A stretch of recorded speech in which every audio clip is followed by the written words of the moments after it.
मैंने पानी में ही तैरते-तैरते उसे ज़ोर का लाफ़ा मार दिया और उसके बाद जो हुआ उस मंज़र को देखकर मेरी रूह काँप गई। निधि मुझे घूरने लगी और निधि पानी में तैरते-तैरते पानी के ऊपर उठने लगी। वह कमर तक पानी के ऊपर उठ गई, गले तक। गहरे पानी में तैरते हुए किसी इंसान को ऐसा करना नामुमकिन होता है, यह मुझे पता था। फौरन मैं समझ गई कि मेरी जान आफ़त में है।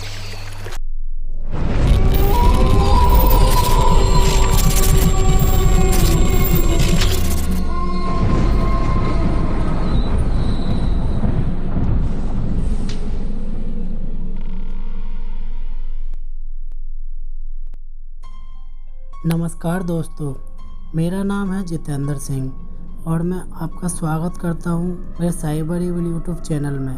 और मैं आपके लिए लाया हूं कुछ रहस्यमय भूतिया कहानियां।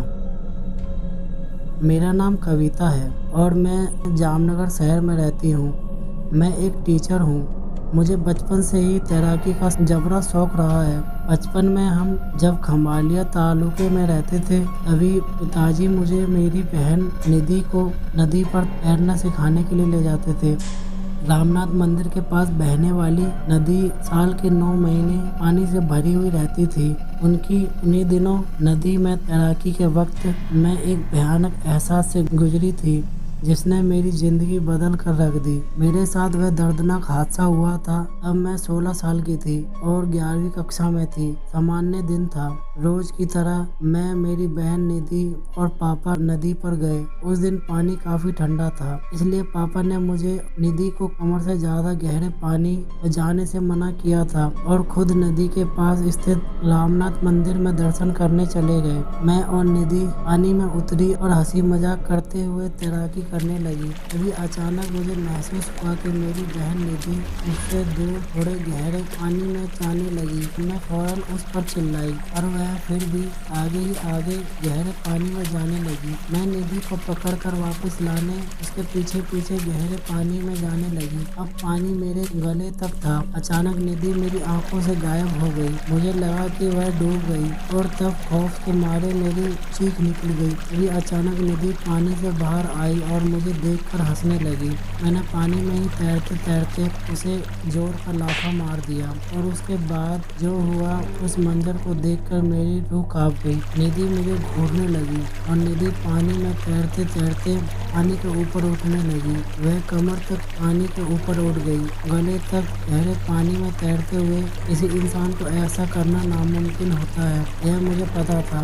फौरन मैं समझ गई कि मेरी जान आफत में है। अभी यक मेरी नज़र नदी किनारे पड़ी। मैंने देखा कि नदी किनारे मेरे पिता और मेरी बहन निधि खड़े हैं और मेरी ओर देखकर चिल्ला रहे हैं। अब मैंने उस पानी में ऊपर उठे हुए भूत की ओर देखना भी नहीं चाहती थी, क्योंकि मुझे पता चल गया था कि उसने मेरी छोटी बहन का रूप लेकर मुझे गहरे पानी में लाने का जाल बिछाया था। मैं एक गहरी सांस भर के जोर लगाते हुए डरते कांपते किनारे की ओर तैरने लगी। फिर वह जालिम भूतनी कहाँ मुझे इतनी जल्दी छोड़ने वाली थी। उसने अपना असली रूप दिखाया और घूमकर मेरे सामने आकर खड़ी हो गई। उसके मुंह से मांस लटक रहा था, दांत उसके काले और नुकीले थे, उसके बालों में कीड़े लगे थे, आंखें खून भरी लाल थी और वह भूतनी मुझे ऐसे देख रही थी जैसे मुझे खा ही जाएगी। मेरे हाथ पैर उसे देखकर डर के मारे जमने लगे थे। फिर भी मैंने उस भूतनी के पास से घुमाव लेकर तैरकर किनारे की ओर भागने की कोशिश की और उसने पानी में जाकर मेरा एक पैर पकड़ लिया। उसकी पकड़ आज भी मुझे याद है, जैसे कि गर्म लोहे की जंजीर ने जकड़ रखा हो। जैसे ही उसने मेरा पैर पकड़ा, मेरी हिम्मत जवाब दे गई और मैंने पानी में तैरना छोड़ दिया। आने वाली दर्दनाक मौत के लिए खुद को तैयार कर लिया। 2-3 बार मैं पानी के अंदर बाहर हुई, तभी अचानक मेरे हाथ को किसी ने कसकर पकड़ा और वह खींचकर मुझे किनारे की ओर बहाने लगा और उसी वक्त तुरंत मेरी पैर की पकड़ भी छूट गई। मुझे जब होश आया तो मैं नदी किनारे पड़ी थी। मेरे पापा और निधि पास बैठकर मुझे होश में लाने की कोशिश कर रहे थे।